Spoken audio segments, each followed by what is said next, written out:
why you're in, or that there's no that the main mics are off when you put the wheel start soon.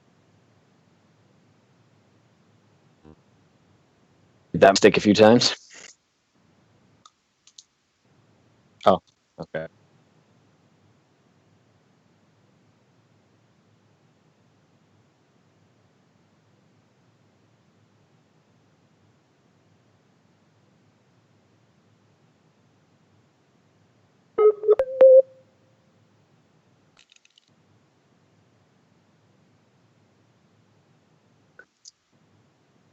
Hello, here I was chatting away. My apologies. I was literally had my head down. I'm sorry about that.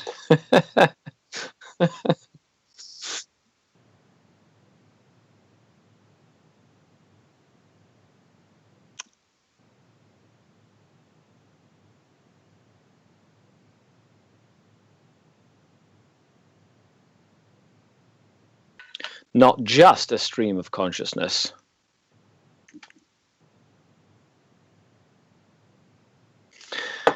I'll let you start, Red.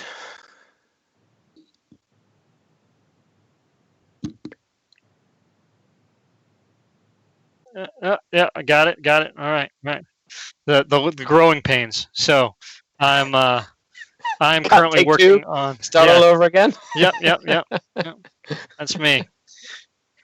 Yep, yeah, I would do that. So I'm currently working on Star Wars Legion. My son's been, he using contrast and stuff. He did a pretty good job. This is all contrast with of Star Wars Rebels, and so he's been painting up his Rebels, and then I am painting up my Stormtroopers right now, and so they're doing pretty well. I was saying just as we were getting the show started, this is my first time test running.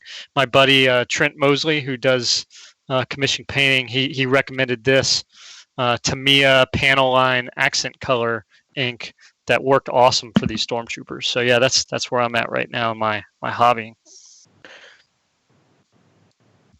I am currently putting a little bit of paint on my Drazar, the new Drazar. Lovely model. I've really enjoyed painting him. I spent the better part of 2 hours a day for 2 weeks painting him. So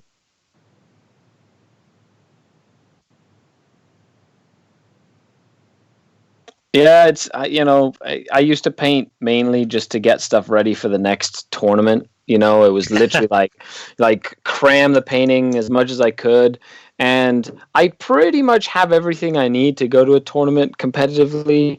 So I have my old Drazar model painted. That's true. Well, like I honestly I own everything for Dark Eldar that I'll ever need to own. I've got like enough Venoms, I've got Raiders, I've got Ravagers, I got everything. So it's nice to get a new model like this and not need to paint him to take him to a tournament, but be able to paint him just because I want to and because he's going to look badass when he's done. And so it has been really refreshing to just take the time to practice a lot of these little like painting techniques that Eva, that you talk about, for example, and like the finishing move segment and stuff like that, like and try out different washes or different paint colors and just kind of do it for the art more than just because I want to have a model that's going to go around beating everybody up in my army. I was muted. I don't know if you can hear me now, but yeah, I can hear you now. I'm messing around with the stream settings to see if that works. Well, I can hear you now. Yep. I was pointing out. I got this new headset, so maybe it actually came. It's kind of a funny story. It came with the mute switch on, and so I was talking to a buddy when I was seeing if it would work. It was working, and like we had to communicate with hand signals. So if that that's so funny. Yeah. Oh, technology, how far we have come. Oh, well, look, everyone's becoming a Zoom expert now. That is true. With all this staying at home, I feel like people who have never, really relied on technology or, just relied on just day-to-day normal ways to do things have kind of had to do a work meeting on Zoom or get on Skype and talk to family or whatever it is. I'm pretty sure there's been a few stories like that. Yeah, there's a lot of people that can relate with our streaming efforts right now. Oh, or they yeah. want to start a podcast or something, and they're like, That- you know what I should do? I should start a podcast. It's a great way to interact with people. Look what we just said, Bruce. Man, thanks for tuning in from New Zealand. Yeah, this is it's something that I got into a long time ago. Of course, the FTN show has been going on for years. Is that just the interaction with people? It's people that listen and you get to talk with and share hobby with and stuff. Like you guys are. I mean, you're not even in our country, Scary. Am I? Am I not? I'm everywhere. I literally pop out of the webway and I can be anywhere I want to at any point in time. Be careful. Yeah, yep. Fair enough. Yeah, so we're here, especially where I am, still in very much like I shouldn't say hobby, general isolation. But it's given me an opportunity to, like you were saying, Scary, to be unshackled by a tournament or like a specific painting for anything other than enjoyment, and that's almost liberating in itself. I will agree 100% with that statement. It is a philosophy that ever since I started painting or streaming every day on Twitch, I've taken that philosophy to heart early on because I found that I ran out of things to paint for my tournament army pretty quickly once they were painted. So I kind of had to force myself to paint things that I probably wouldn't have painted otherwise. And then it just kind of stuck, and I'm glad I have because now I've got that hobby tool that I can just go, you know what I need to paint? That noise marine that I've had sitting there for, for a month. I might as well get that done. And it means that my pile of shame is not really that big at all. I can just kind of tackle it as we go.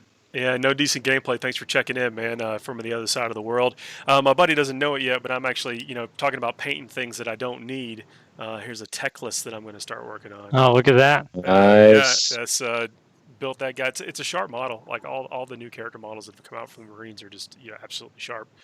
You say techless? Yeah. Tigerius, right? Oh, sorry. Tigerius.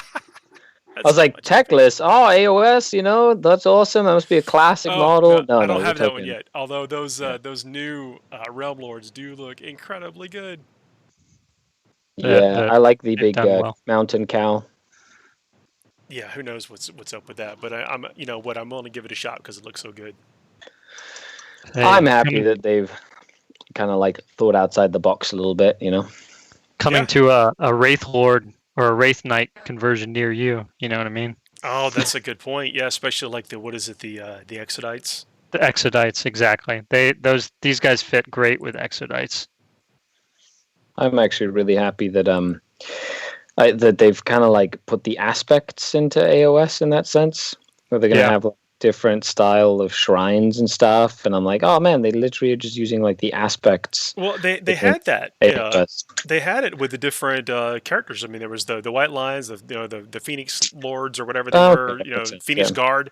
They had that kind of stuff, and it's now we're going to get it in. Well, that was before my time, okay? That was. That's fair enough. Sometimes I do remember the White Lions though. Yeah, I do remember the White Lions though. Their chariots used to be really good. Oh yeah, they've always looked good. They've benefited from having really good looking models. I found a Fuegan when I was doing some rearranging. So I don't know how many of those I have now because I know I have a painted one. I have one that I've used regularly, but I found a new in blister one. There's no telling where probably got them from a trade or something in the past. Yeah. I find that when you go through your boxes of stuff and you're like, oh my god, I've forgotten that I had built this model or converted this model, and it's just been sitting there without any paint on it for a while, and you're like, you know what, I should put this on my to-do list on my shelf. You can kind of go back and do it, and you're like, it feels satisfying to kind of be re-inspired by things that were spur of the moment. Yeah, indeed. Yeah, there's I found a model that's been sitting on my hobby desk. I don't know if you can tell this. It's the wheel is broken off. That's been shifted around so much. But this is an old Empire cannon that's probably been sitting. It's been sitting on my hobby desk. I feel like Christopher Walken right now. For 20 years. I've been carrying around this uncomfortable piece of plastic for. But I awesome. don't know what to do with it. I feel like, who doesn't need a cannon? You don't, apparently. Well, I guess I thought I did. I mean, Well, you need to put yourself in a situation where you need that cannon again.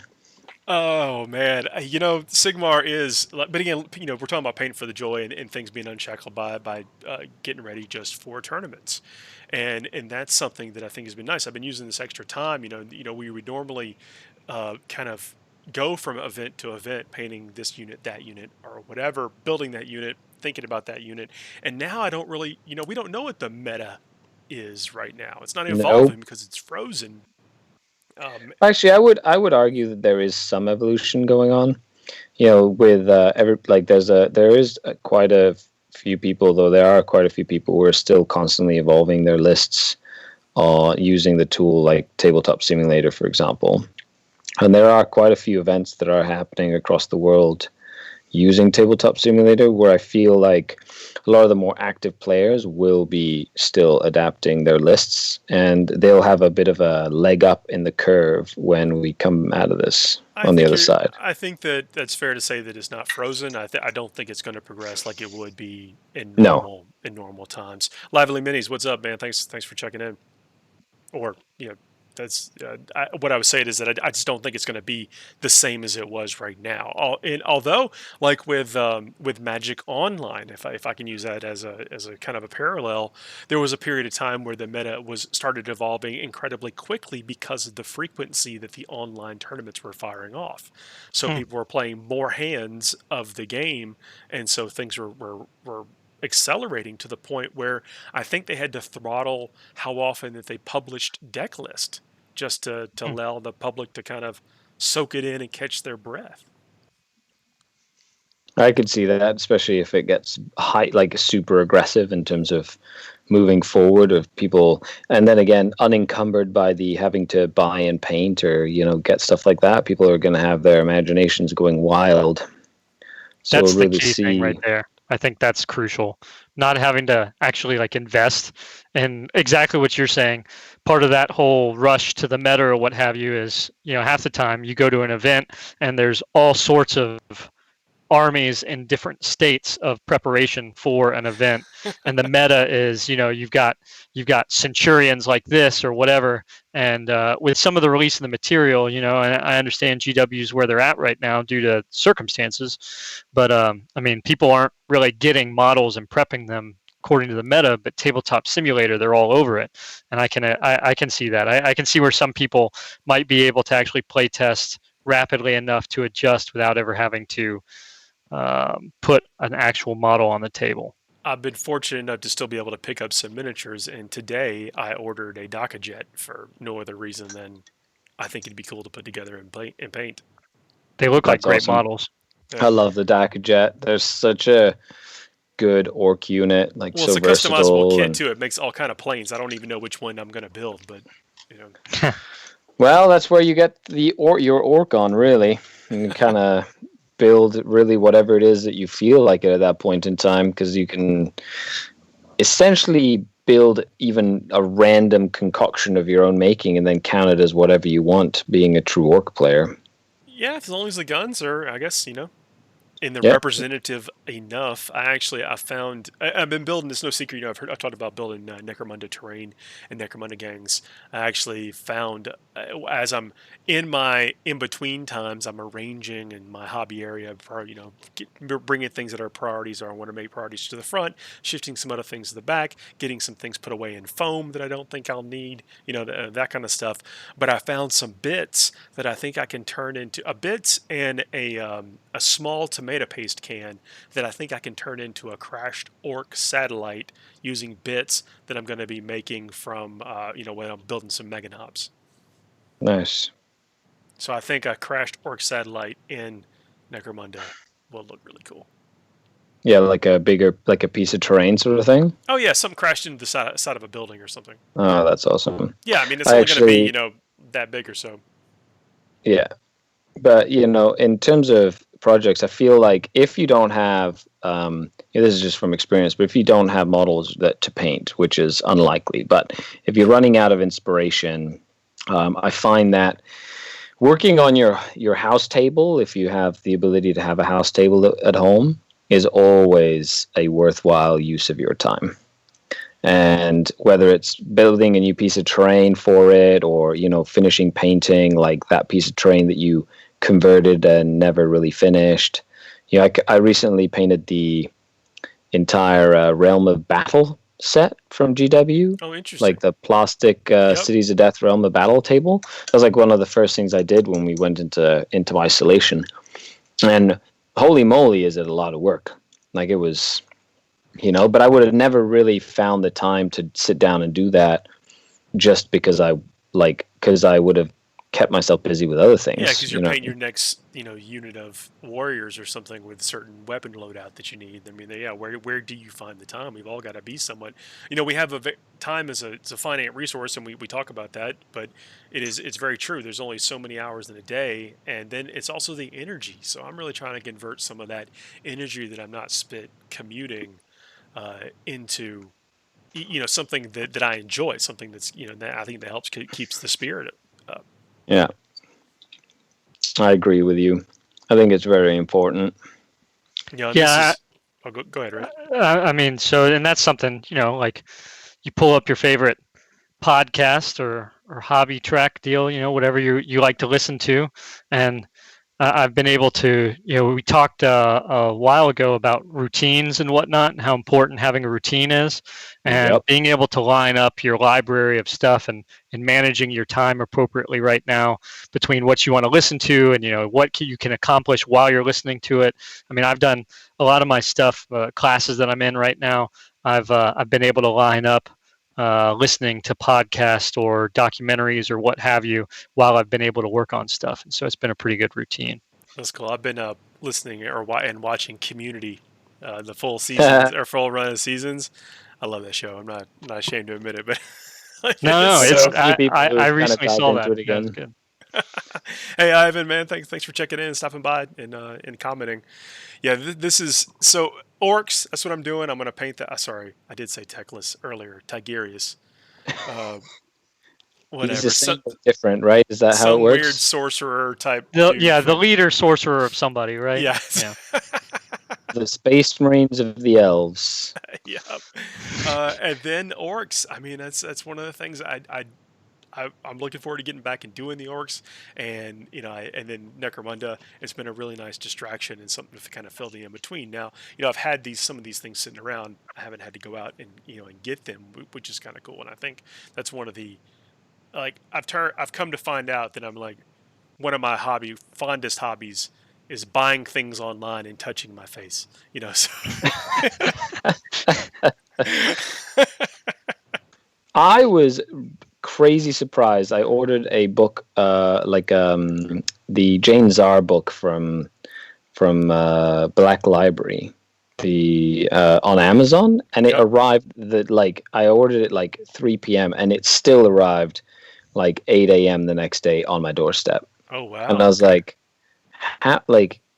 they must have had like a copy stuck away in a warehouse near me. But I'm like, even in the middle of this crazy, it's crazy how you can still order things and stuff like that. It's nuts.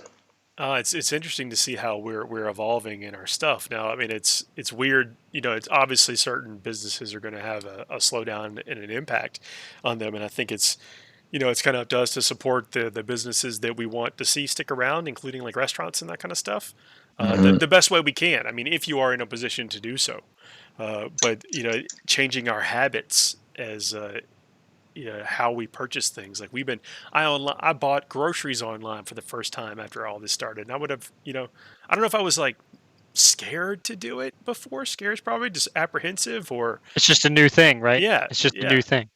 Yeah. So now it's interesting, and then seeing people embrace this online communication technology, and seeing people rush to start podcast. Which, by the way, anybody wants to start anything like this or a podcast, I'm happy to pass on as much information as I have. I think the market in the world is always big enough for as many people that want to be doing this kind of thing to do it, and happy to pass on at least what I know and what I've learned over the years.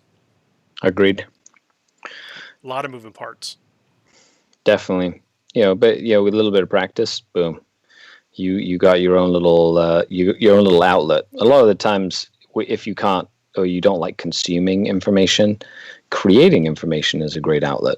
And you could literally do, even if it's just like a half-hour show every week where you just go like through your week and go, this is what happened to me this week. Sometimes you just need to have an outlet of like, what's going on. Yeah, absolutely. So even this part is new for us, as you guys know that have tuned in and saw our missteps. Failures might be a strong word, but missteps where we've blasted people out with double and triple audio. But even on the podcast, it's always a work in progress, or was a work in progress until we got going. So it's folks that are helping us and being constructive along the way. I really appreciate it. And Scar, you've actually jumped into playing Tabletop Simulator. I think you played in a tournament. I did, yeah. Tournament. It was like the Lord Marshal's conference. That's awesome. It was a little 16-man single elimination RTT.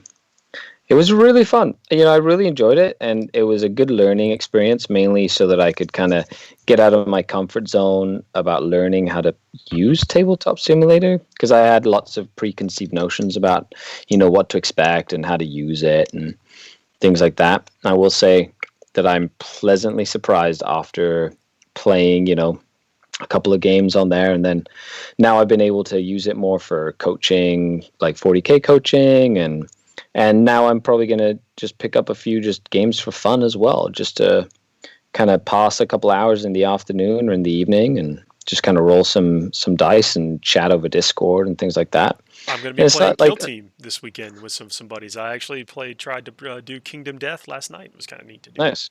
Yeah, I think I've got a Blood Bowl thing tomorrow scheduled with a buddy of mine. So, and I'm going to learn how to play Blood Bowl for the first time ever. A Blood Bowl is really cool. It's in my opinion, I guess Kill Team actually gives it a run for its money, but Blood Bowl was the undisputed king of their one-off games for decades. Well, and it wasn't even a game that they supported. Yeah. Oh, yeah. I mean, it's the community has been its support for a long time, and now of course it's back with a vengeance with supported plastic models and great stuff. And the rules are largely unchanged as well. But it is in my opinion just a solid game. Now there are points of where you hate yourself, when you roll, because you're not rolling a ton of dice. Yeah. You're only rolling 1 and 2 and 3 dice at a time, and there's the variance of it's either it's great sometimes, okay part of the times, and then disastrous the other times, and there's really it falls equally into those buckets, and so the highs are high and the lows are really with the die roll. I mean, so what do you expect when you play a blood sport like that? That's right. Living on the edge. Yeah. So yeah, Ivan said he's tried Tabletop Simulator. It was hard not to get when it was $10. I don't know if it's still $10, but it was, very enticing. The last they must have like caught on to just like the general market in general. I've been like, hey, there's all these people going to be hanging out at home. Like I feel like it was definitely a well thought out incentive. Yep.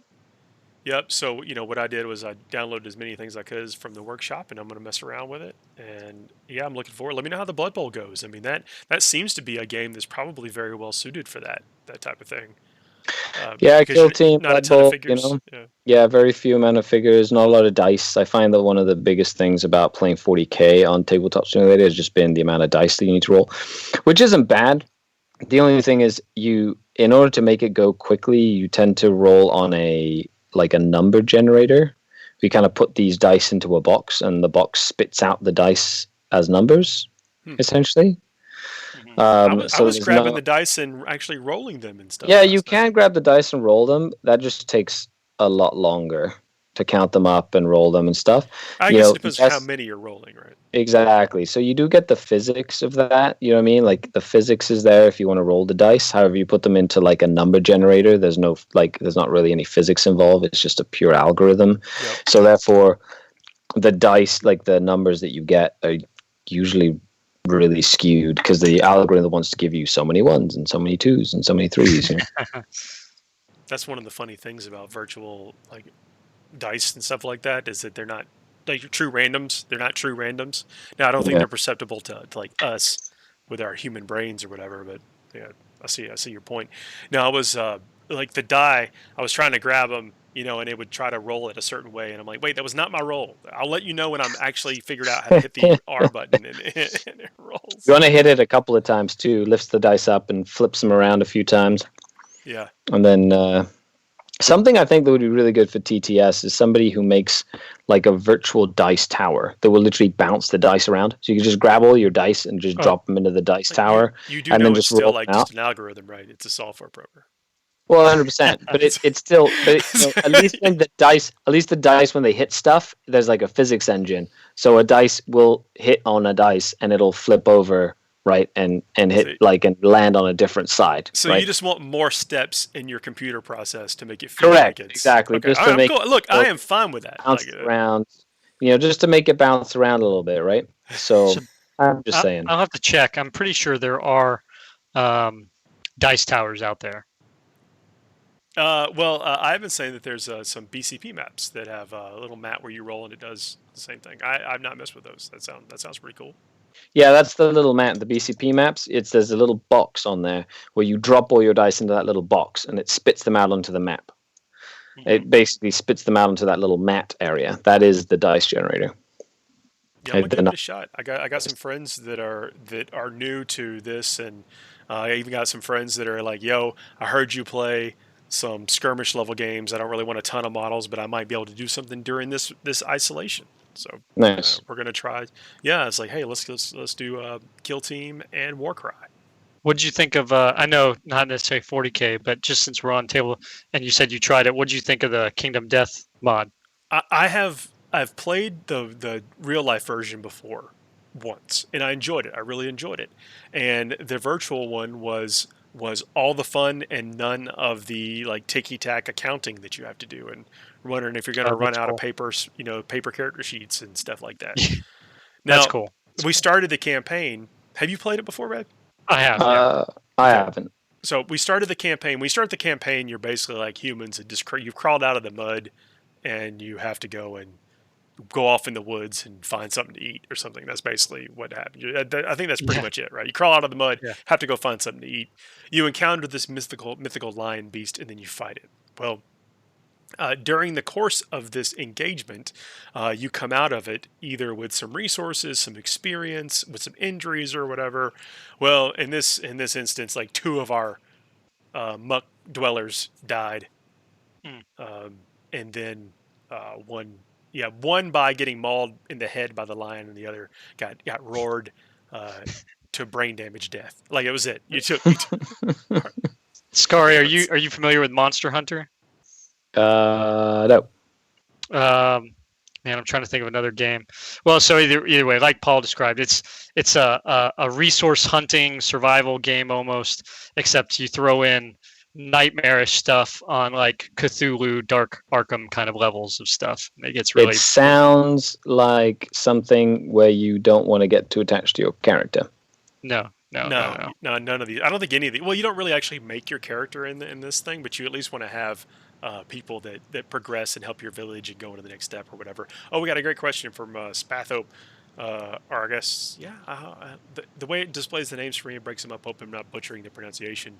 But does anyone else like the taste of contrast paints much more than the normal layer paints? Washes are the worst. I think they've spotted you guys as being brush lickers. It's actually in your mouth right now. Well, I am not a brush licker. But I think I've determined the number one reason why the old washes got discontinued. It is because they absolutely reek after a certain period of time. They still work, but they start to pick up a funk. Oh yeah, I have an old Leviathan purple wash. I still have it from like back when it was released, and I only use it sparingly because when you open it, it freaking stinks. Look at this. Oh man. Yeah, there you go. That's the OG stuff. That's like gold in a bottle. Yeah. So it looks remodeled it to be in a dropper, but yeah, that's the secret behind those. Yeah, but I do as far as like taste of paints go, you can definitely tell that the new washes taste different than the old ones. Yep. I find that we gain our power by drinking the paint water. Oh, well, that's a Yep. little. Yeah. Hey, I'm We not just saying chug it it's at not the end going of to work every for me. session. It's not going to No? work for me. Well, it's Um, like tea. but it's also because I don't change my water and I don't change my blades on my X-Acto. No, I'm just So, kidding. Don't drink your paint water, folks. It's disgusting. that whole thing about changing out after you use metallics before you go to the if you ever use metallics, you're supposed to change out your water immediately before you start painting something else.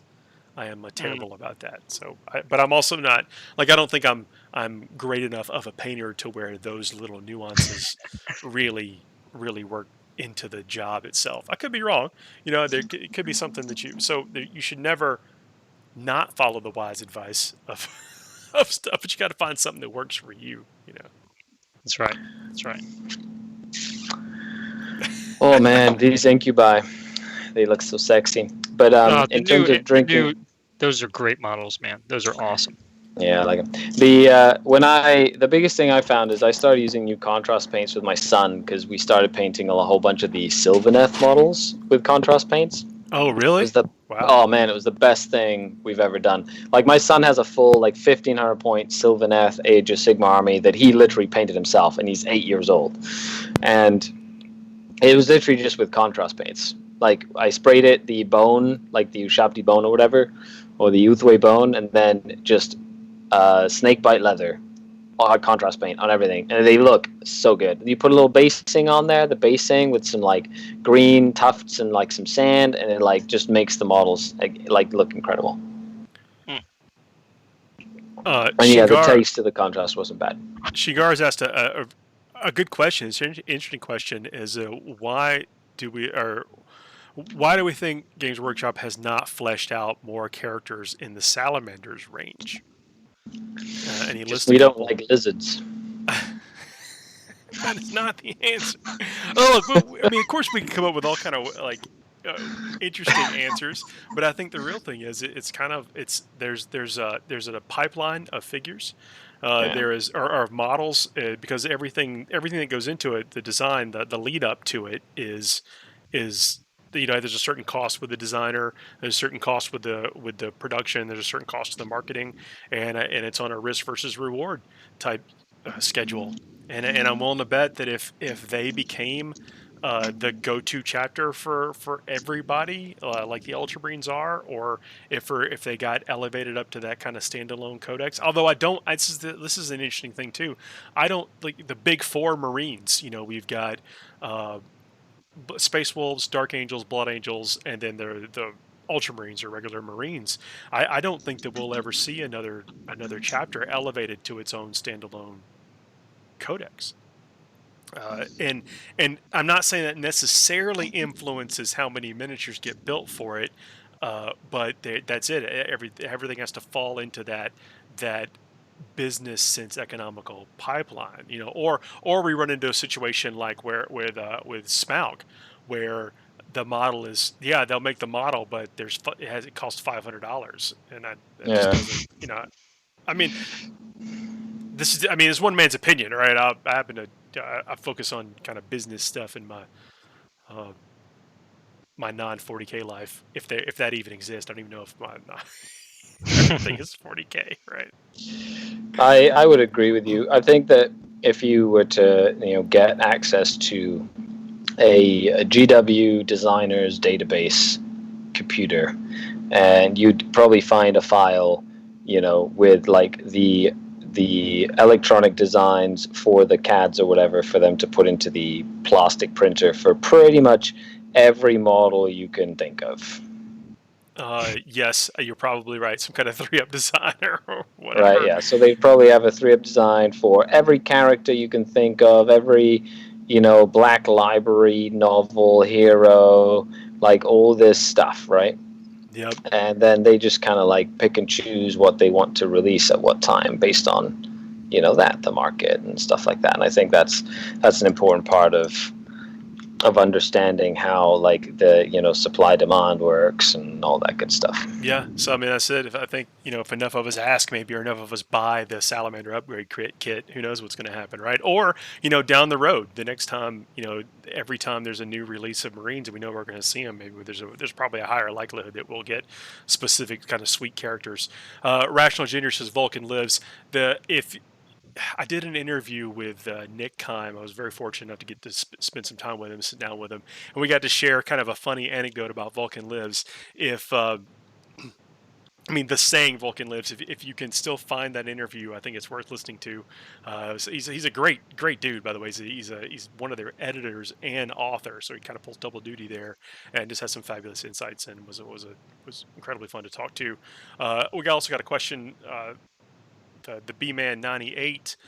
Do we think that Games Workshop will allow people to buy the store anniversary model when they open things up?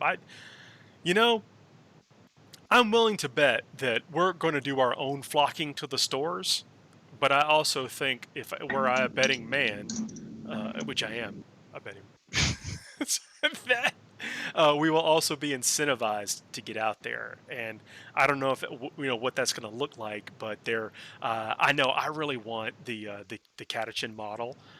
There's a few of the things that they've got kind of in line that I want to get my hands on. So maybe it's wishful thinking, but I think the answer is probably, well, I'm gonna cross my fingers and say yes. You're a gambling man, that's for sure. Well, look, I'm a collector just like y'all. So, how many Smalks do I think they sold? I don't know. That's a good question because that is a pricey model, and I think though that it's gorgeous. It's a gorgeous model. Mm-hmm. So I'm gonna say 100. No way. I'm sure there were more than that. I'm sure there's way more than that. I mean, it is one of those things that, like, when you think about it, like, and the newer stuff that they've released with the Lord of the Rings stuff. I mean, the plastic kits look great, the options they're offering and everything. But like Smaug, like that thing's so massive and just looks so good. There's got to be. I mean, given the amount of people that have just whatever other big stuff out there, I'm sure that you get people buying that don't play the game like at all, or don't even care about GW in general. You think just, that someone does that? You think they're going to spend? I mean, this is just pure theory crap. Do you think they're going to go all in on a $500 model? I will. Not only would they buy it, they'd probably just ship it straight to their painter, get it painted, and then just have it on display in their like cabinet at home or whatever. Yeah, later. Or use it for their. Yeah, or use it for their D&D campaign that they've been running for 10 years or whatever. There's have you not seen these figures that people buy, like the play art stuff? That's like, it's like, action figures almost, except, I mean, these are like high class models, like casts and whatnot. I mean, we're talking thousands of dollars. Smaug at $500 for the size and everything. Again, like, you got to go, into the painting and everything like that. But some of these models that are out there, there is definitely a miniature model kind of market out there for these ridiculously high prices. Just for the display stuff, they'll commission somebody to paint it for $1,000, and then absolutely, and then treasure it forever. Yeah, I'm down with that. I'm gonna double my guess then, 200. 200. I'm pretty sure that they've sold more. Like I would say it's at least 10 times that. That's fair. But it is also, I mean, look, I'm playing slightly devil's advocate at this point, but it is one of those models that only one person in the group has to have. It's true. But so I'm sure that plays into it. But I think it was, I guess, really the point that I was trying to make is that it was brought into the market specifically to be like a chase piece or a premium piece for those people that were diehards and wanted that. So, but we also know, like on the Horus Heresy side, that we get to see more stuff in resin. Like, I think whole Forge World was birthed out of the concept of they had some really cool ideas that didn't make economic sense to put into plastic, but they could produce it on a smaller scale in resin. Yeah, which we all appreciate. Yep. Forge World has always been that, and I believe that it is the right way to do Forge World. Well, I mean, look, I know that I love the resin stuff as much as, but I've gotten into the more, like, I really appreciate plastics. As we're working with plastic glue and just some of, now you guys are talking about Legion. Like, I built a bunch of Legion models, and those, they felt alien. They felt like I was building models from years ago compared to what GW puts out. Now, this is no slight, right? Because the models look great. The Legion models look good. They took contrast paint like champs. I mean, like, you get you got that contrast effect out of the those types of those models. So, good on it. But, it just felt, like an age behind.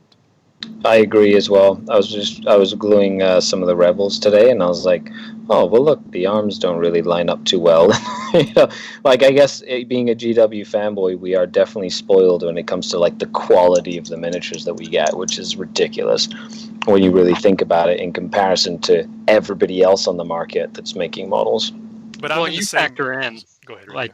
like the not just that. I mean, the detail, the quality of the plastic and everything, and even then, they're like molds. Like when you look at the molds and the injects and everything, like the technology that GW implements to make this stuff is amazing. Like I can't even imagine. At some point, they were probably like, "Hey, look, we're going to do this, and we're going to inject the mold like this, and create it like this. And it's going to come in, and we're going to save this much plastic, and we're going to be able to reproduce it at this much more and with this much detail." It's just awesome. Like Get these extra technology is bits amazing. and stuff too, man.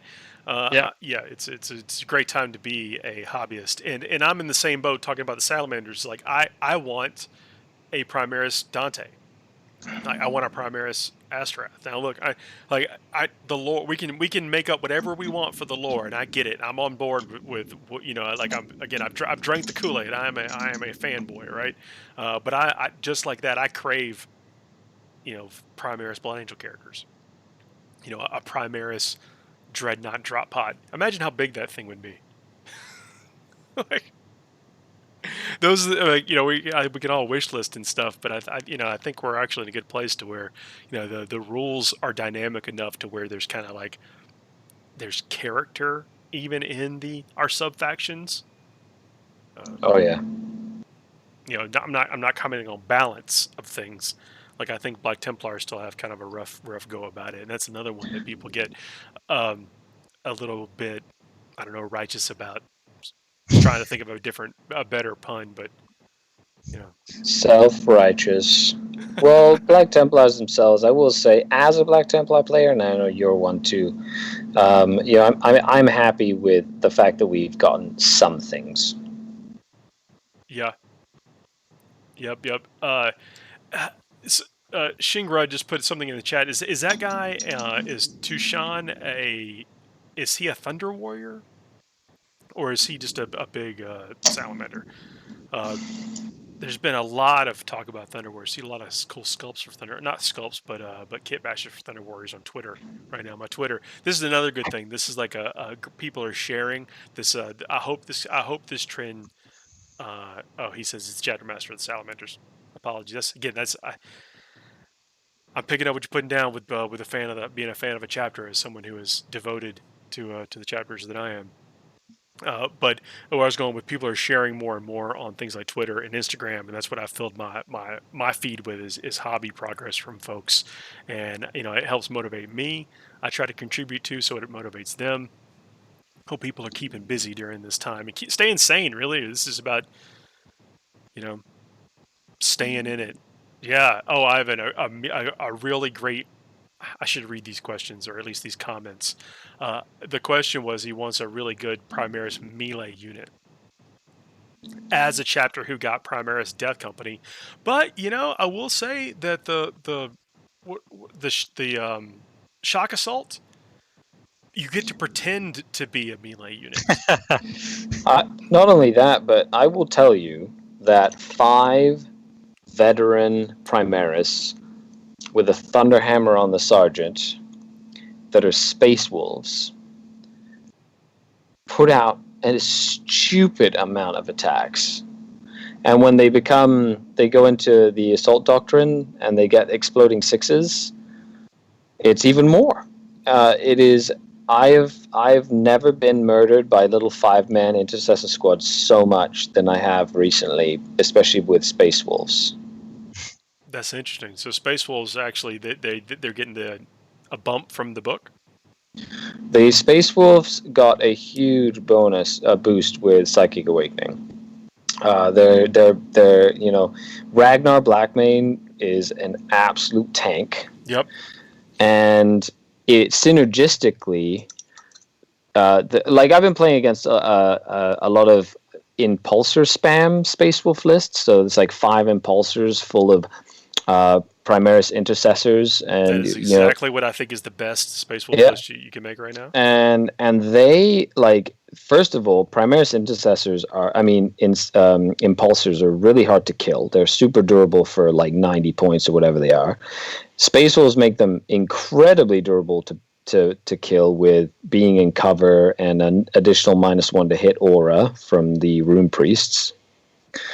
And essentially those transports zone out and just protect all the characters that are like in a little bubble in the middle. If you've got them back there, they give the anti-charge.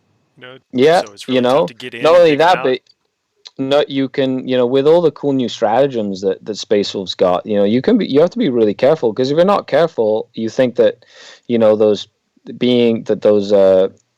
impulsors will be in like the way of the characters and stuff, but they can literally like heroically intervene with an impulsor, create a giant hole, and then have a character come at you heroically intervention as well, because now they have space.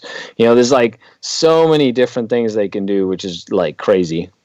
And it's subtle, right? I mean, because a lot of people are willing to discount them, right out the bat. That's one of the favorite things that my regular opponent, Cody Brand from the Hooded Goblin up here in Canada. He's a cool dude. I got to meet him at the LVO. He's a really cool guy. Cody. So he's he loves hyper aggressive lists, like that's the kind of like his thing, and so he's been playing with these Space Wolves, and he's been playing around with like Slanesh Keeper Secrets list or whatever. But one of his favorite things right now is a big unit of 10. Or maximum number of Wolfen, and they haven't really changed that much in terms of what they get. However, the ability to do things like transhuman physiology on them, the ability to basically keep them alive longer, the ability to have them near a chaplain to give them litanies for +2 to charge when they can reroll charges and advance and charge. And then around Ragnar, they always get to consolidate 6 inches. Yep. With a chaplain that gave them the +2 to charge, letting them pile in 6 inches, with then the ability to fight twice, so they can move and threaten anything within 24 inches. And then once they get into combat, they have the ability to move up to 24 inches more. Man, this sounds familiar, Paul. Yeah. So they're on foot, yet they're the fastest, like, killy unit you'll ever face. Second. Oh man. Second. Yeah. So there's some really cool synergies. Are you getting a little jealous over there, Red? Oh, I'm not jealous. I can do it better. I'm still not worried about it. It's good. They have transhuman physiology. That's the only thing I wish I had. It'd be nice if Chaos Space Marines, Khorne Berserkers could get their hands on some transhuman physiology. And a second wound. Yeah. And a second wound would be nice for sure. But it's the same kind of deal, right? I was talking about it before. Exactly what you're keying in on their Scary is their ability to move. I just don't think a lot of players really see that happening until it happens to them. Yep. And then when it does, they will rue the day that they underestimated the unit on foot that's on the other side of the table. Yeah. Yep, that's I'm digging the Space Wolves ads. I said I did some theory crafting on Space Wolves and stuff, and I think they got the tools. Now you got to spend a lot of CP and stuff, but whatever. Do it in the early phases of the game and make a big impact, and then you don't have to worry. Who cares if you're out of CP and Once round you Yeah, get there, you get there. That's right. because you're crushing people, and there's nothing they can do about it at that point. Yep, and then the point was not lost. There was a comment of that yeah, the shock assault is great and the Primaris attacks are great, but it doesn't, sometimes it just doesn't feel like a melee. You don't feel like it's got that aesthetic of being a melee unit. Don't forget about the Reavers. The Reavers came out first, and people have drifted away from them. I think because they fit in that elite slot, which is different, and you just can't take as many of them as you want. They compete for other things. But they can stack up a lot of attacks, and then there's the exploding sixes from the things like the, and what is it, the incursors?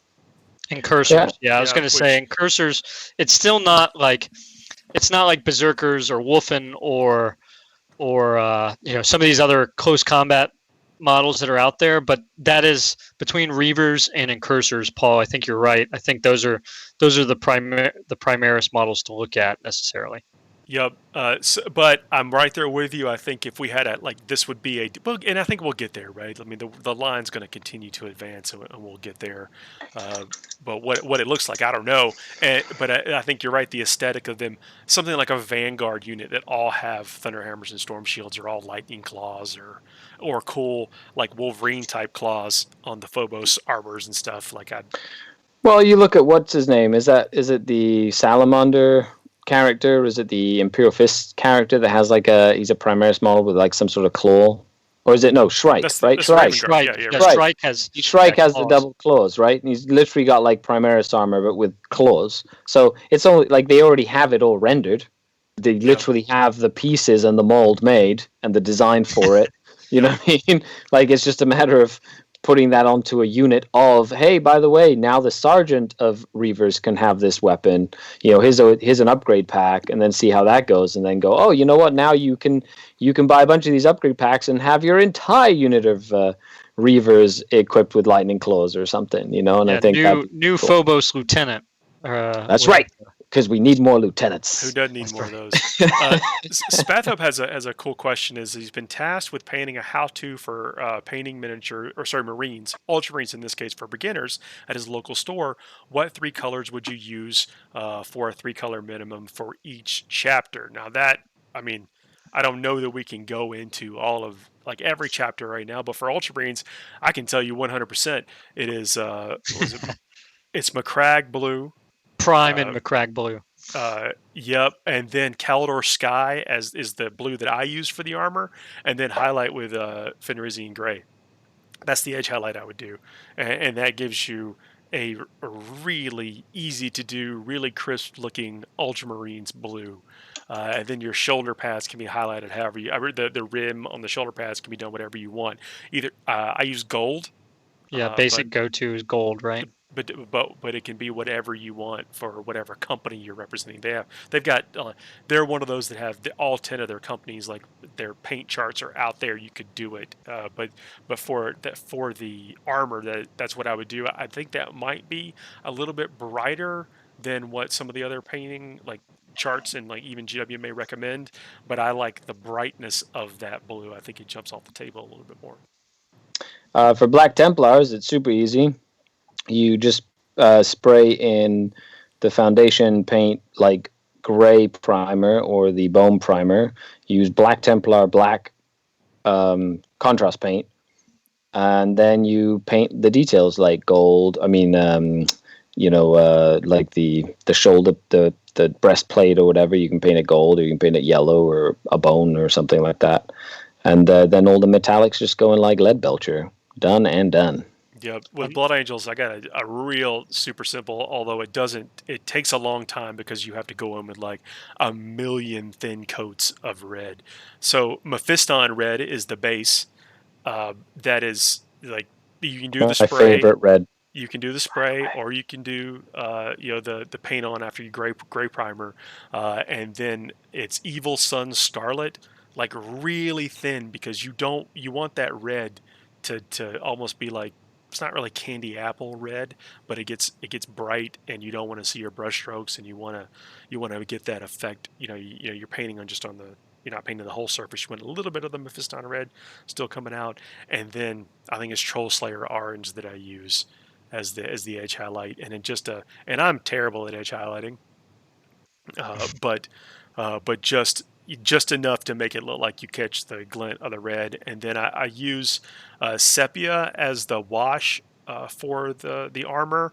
And if I feel like I need to get deeper into a shade, like something that's really super deep, I use Agrex. But I don't. But Agrex doesn't go over the whole model.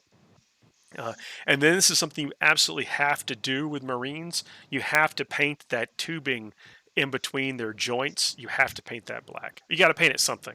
You can't not paint it. If you could have a mediocre paint job on the armor itself, but as long as you paint the hoses black or whatever it is, even if you use the contrast black, it's going to look 10 times better. Yep. And Agreed. Then you go that down the way with any other chapter. But those are the three. There is a 3-color solution for every single chapter. Heck, even yellow is not as bad as people claim it is, because you can cheat. Artists call those techniques, by the way, but you can cheat. I will say that there are a couple of colors that you can probably use on every Marine, and that would be like lead belcher, like bolt gunmetal, or like some sort of metallic paint. And then you could literally use like a bone color on almost every single one, like an Ushabti bone or something for like Achilles or purity seals and things like that. So there are a few colors that you could literally use on every model, and then just change like the base coat and like a wash or something. Yeah, and that's a trick question though with the bolters, because yes, you will need something other than 3, but if you get that armor right, you could, just paint the weapon black, call it a day. That is true. Or silver, whatever. That's it. Yeah, a little bit of dry brush silver on it, black with just a little dry brush silver. Boom. Yeah. Like super easy, super fast. Yeah. Yep. Yeah. Especially if you drill out the holes, like the gun muzzle and stuff like that, then it just adds like a little bit extra to the model itself. Finishing touches. That's all it takes. I'm telling you, I've just recently been confident enough to actually try to drill out some muzzles, and I did it on the Goliaths from Necromunda, because they have chunkier weapons. The weapons look older and they're fatter, less sleek, and so their barrels are thicker than a bolter barrel, bigger than Space Marine guns, and I was able to get a little bit more confident getting a drill in there. Nice. Yeah. Use one of these hobby drills to where. Yep, a hand drill. Yeah, that's literally what I use. This is a ball that on there. Yep. Yeah, I have not used the contrast gray instead of silver. Although the contrast paints don't have to be used just for like all over your model. I've actually used it to recess wash some pink. Interesting. Yeah. Like a very thin down. Thinned it down a lot, thinned it down a whole lot, and used the Vulpus pink as a recess wash for the Emperor's Children pink. Yeah, something I really liked about contrast was that it didn't pool like I thought it would. Like it actually covered the model and went into and it didn't pool as much. Like it didn't, not like a wash where the wash would pool. This kind of like stuck to where you kind of wanted it on the model. Red's back.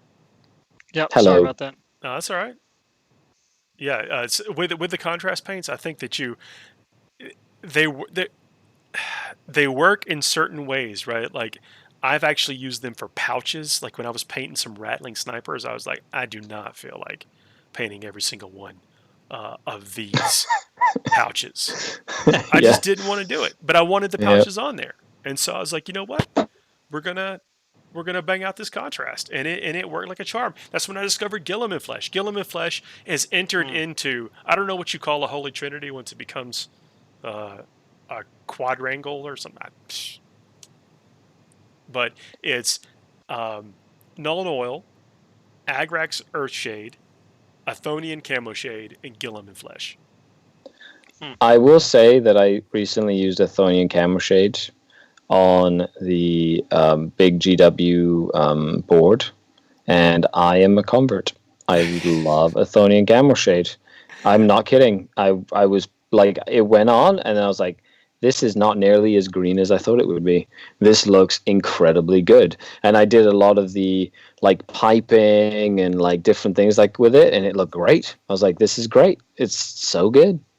So I'm glad that all I could hear was you in the background going, "Yeah, I tell you, Athonian camera shade's really good." I was painting the Goliath sump croc, and I got to a point where I needed a green brown wash, and I was like, man, is there a green brown? I'm like, There is Athonian camo shade. because it was one of those, like I was talking about with the Blood Angel armor before. There was a part where the other technique that I used gave me the shade that I wanted, like towards the top of the model, and they're more raised parts. But I needed something a little bit darker, but still wash-like to get me like in. Whereas the leg met with the bottom of the body or whatever. Like I just need a little something right there, and it was perfect again. So therefore, even further cementing its place in what I just said.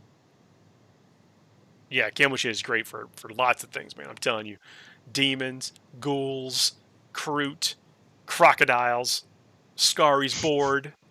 That's right. You name it, it is there. It is there. Actually, you know what? I might actually, because a lot of the armor plates on my Dark Eldar are green. I'm thinking that I might try camo shade as like a wash for the armor plates. Because I normally used Agrax Earthshade, but I feel like using a green with a bit of a brown base instead of like a straight brown, essentially, I think would work really well to just make that green pop on the models themselves.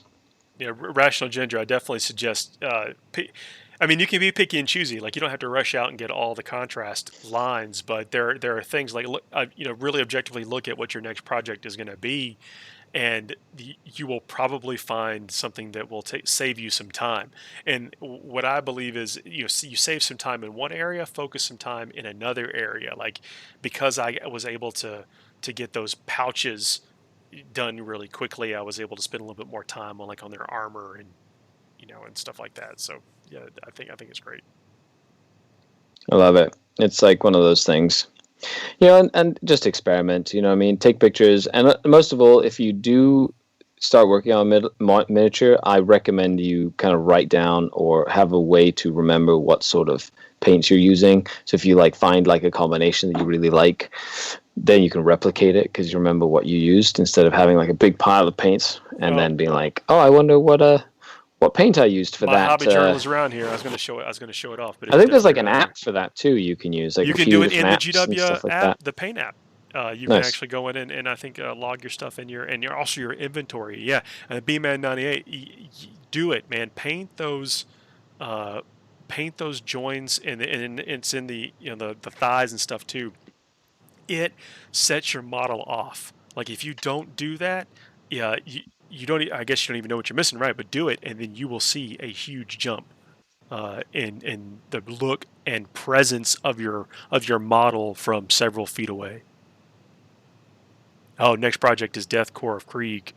Yeah, that is hardcore. There's a lot going on in there, but you get think of the things you can do, right? Like the leather, like their leather coats and their masks and that kind of stuff. Like if you get good at painting leather, that's another one of those things. You were talking about Scary a few minutes ago by using like a bone color on lots of things. Yeah, you use a bone color on leather, no matter what color the leather is, and it starts to pull out that age and stuff. Yeah. Yeah, I think that's definitely a cool project to do. Yeah, absolutely. How's y'all's hobby projects going? I think it's y'all still painting away. Man, I have 16 stormtroopers that come in the Legion core box. I've got 3 left to do on the highlighting. I'm really just, adding a little. I've got Ulthuan gray here before I go in and do some.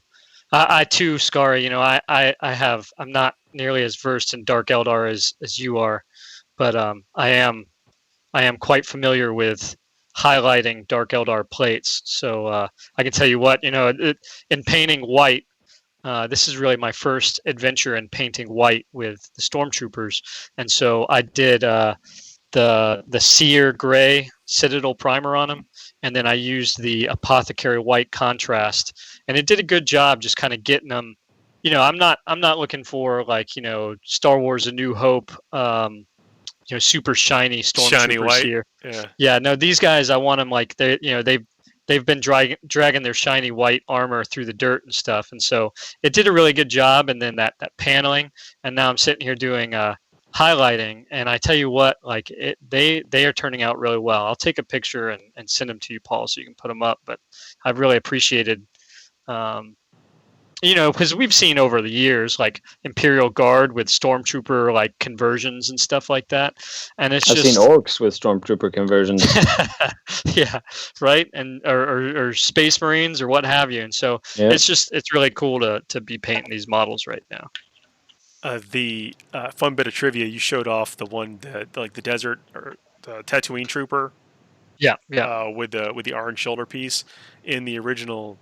I just call it Star Wars, even though now it's Episode 4, A New Hope, or or is or that? whatever the marketing team decided to call it. Yeah, that orange like shoulder thing. It's like a catcher's breastplate. It's a youth catcher's orange breastplate that they would wear in sports. So if you ever go back and watch it, look for that, and you'll spot it instantly. Like that is, a catcher's guard or whatever. huh? That's cool. And It's always funny to see like where movies. That's on a tangent, but I mean, it's funny to see where sometimes movies get their budgets, and they're like, we this kind of looks like that, and then they kind of use it. well, when it's on screen for 10 seconds or whatever, sometimes you don't know. But then also some of these things stand the test of time. Like, bringing it back to our hobby stuff is that you can look at some of the historical things. Like they're miles ahead of us on making dioramas and cool scenes and that kind of stuff because they've been using some of these things and these techniques and the product that you mentioned, Red, and that kind of stuff for a long time. They're actually ahead of us. And if you look at some of the cosplayers and stuff now in their tutorials and their channels and what they describe, you can actually find some neat things to bring into your basing effects or your terrain and that kind of stuff. I think it's one of the good things again about people sharing as much as they do. And especially nowadays when you've got a little bit extra time maybe to scroll through your feeds or whatever. I put stuff up in the background, like when I'm working or answering emails and stuff. I'm listening to something, and if I think, oh, like I someone used some rope to give the effect of tree branches, and how they did it. They used floral tape and rope to give the effect of tree branches. I'm like, wait a second, I play catechin. I could use some tree branches in my display.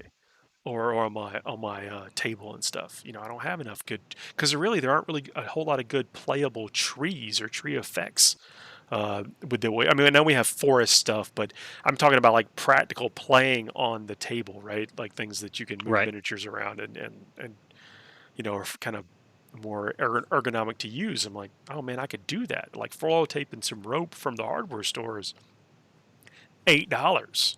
And it's going to go a long way. I might be able to get some use out of that. So those are the things you pick up, and that's the kind of stuff they use in special effects and stuff. So gotta look one or two steps over from our hobby to learn how to bring things back into what we do. Absolutely. Just be creative, don't prejudge things, you know what I mean?